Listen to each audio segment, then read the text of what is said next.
আজ আমি রান্না করছি তেলাপিয়া মাছের ঝাল। সকল দর্শক বন্ধুদের আমার চ্যানেলে স্বাগত। আজ তেলাপিয়া মাছ রান্না করতে আমি অবশ্যই নিয়েছি তেলাপিয়া মাছ। প্রথমে মাছগুলো নুন আর হলুদ দিয়ে 10 থেকে 15 মিনিট আমি রেখে দিয়েছি ভালো করে মেখে। এবার কড়াতে সর্ষের তেল নিয়েছি।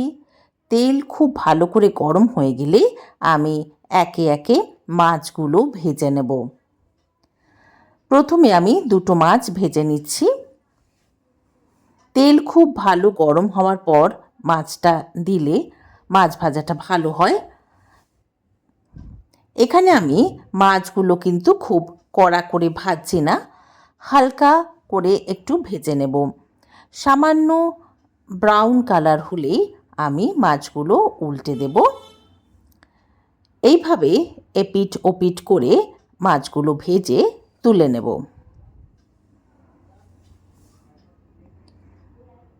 মাছটা কিন্তু এক পাশটা ভাজা হয়ে গেছে। এবার আমি উল্টে দিলাম। দেখুন খুব কড়া করে কিন্তু ভাজিনি, হালকা করে একটু ভেজে নিলাম। বেশি কড়া করে ভাজলে মাছের স্বাদ কিন্তু সেইভাবে পাওয়া যায় না। প্রথমে আমি দুটো মাছ ভেজে তুলে নিলাম। এরপর বাকি দুটো মাছও কড়ায় আমি দিয়ে দিলাম। একইভাবে হালকা ব্রাউন করে ভেজে মাছগুলো আমি তুলে একটা আলাদা প্লেটে রেখে দিচ্ছি। মাছ ভাজার ওই তেলেই এবার আমি ঝোলটা রান্না করব। ওই তেলের মধ্যেই এবার আমি ছোট চামচের 1 চামচ কালো জিরে আর কয়েকটা কাঁচা লঙ্কা দিয়ে দিলাম। কালো জিরে আর কাঁচা লঙ্কা ফোড়ন দিলে একটা সুন্দর গন্ধ আসে, যেটা কিন্তু মাছের ঝোলের স্বাদ অনেক বাড়িয়ে দেয়। এবার আমি একটা পেঁয়াজ বেটে রেখেছিলাম, সেই পেঁয়াজ বাটাটা দিয়ে দিলাম। লঙ্কা কিন্তু আপনারা আপনাদের স্বাদ মতো দেবেন, যে যেরকম ঝাল খেতে পছন্দ করেন সেই পরিমাণ ঝাল দেবেন। পেঁয়াজ বাটা দেওয়ার পর খানিকক্ষণ আমি পেঁয়াজ বাটাটা ভেজে নেব, কাঁচা গন্ধটা যাতে না থাকে।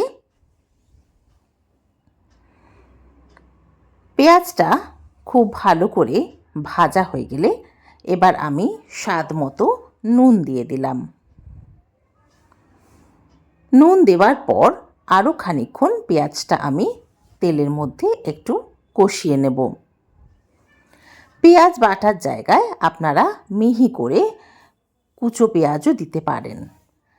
এবার আমি একটা আলু লম্বা লম্বা করে টুকরো করে কেটে রেখেছিলাম, সেই আলুটা দিয়ে দিলাম।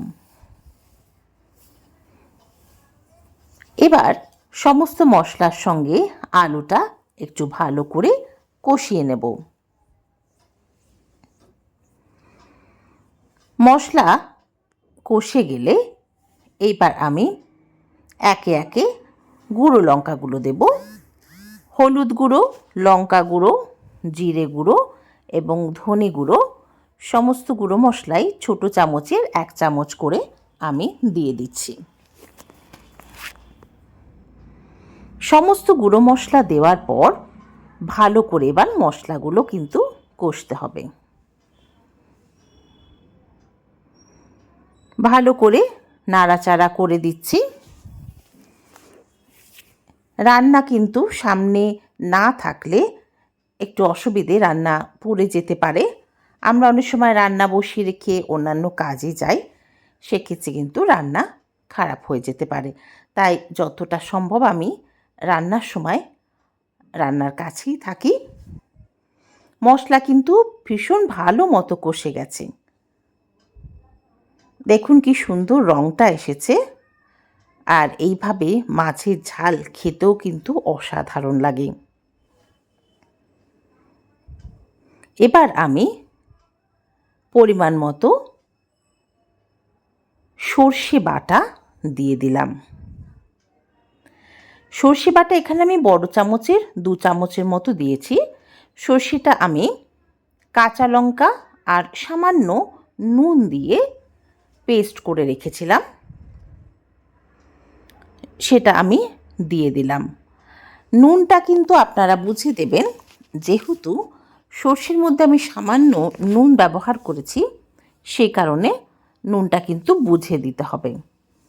এবার সর্ষে বাটা যাতে করেছিলাম সেই পাত্র ধুয়ে জল দিয়ে দিলাম। ভালো করে নাড়াচাড়া করে এবার আমি ঢেকে রাখবো। তার আগে আরও একটু জল দিতে হবে। সামান্য জল দিয়ে দিলাম। এবার আমি কিছুক্ষণের জন্য ঝোলটা ঢেকে দেব, কারণ এখানে আলুটা সিদ্ধ হতে হবে। তার আগে কয়েকটা কাঁচা লঙ্কা দিয়ে দিলাম।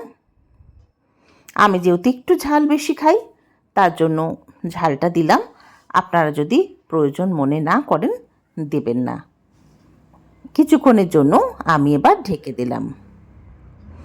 ঢাকনাটা তোলার পর দেখুন আলু সিদ্ধ হয়ে গেছে, ঝোলও ভালো ফুটে গেছে। এবার ভেজে রাখা মাছগুলো আমি ঝোলে দিয়ে দেব। ঝোলের মধ্যে মাছগুলো একটু ভালো করে ডুবিয়ে দিতে হবে, কারণ ঝোলের মধ্যে মাছটা একটু ফুটবে। এখানে আমি খুব বেশি ঝোল রাখবো না, তো কিন্তু মাছটা যেহেতু একটু সিদ্ধ হবে, ঝোলের মধ্যে ফুটবে, তাই আর একটু জল ছড়িয়ে দেব। সামান্য জল দিয়ে দিলাম। মাছটা খানিকটা ফুটবে।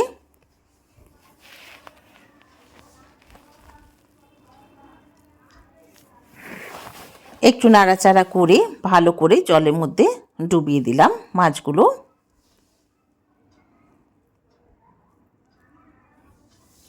এবার আমি কিছুক্ষণের জন্য মাছটা ফুটতে দেব।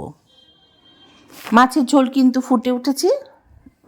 দেখুন খুব সুন্দর মাছের ঝোলটা একটা রঙও এসেছে। মাছের ঝোল কিন্তু তৈরি হয়ে গেছে। সর্ষে দিয়ে তেলাপিয়া মাছের এই ঝালটা খেতে কিন্তু অসাধারণ হয়। আপনারা অবশ্যই কমেন্টে জানাবেন। আমার সঙ্গে থাকার জন্য অসংখ্য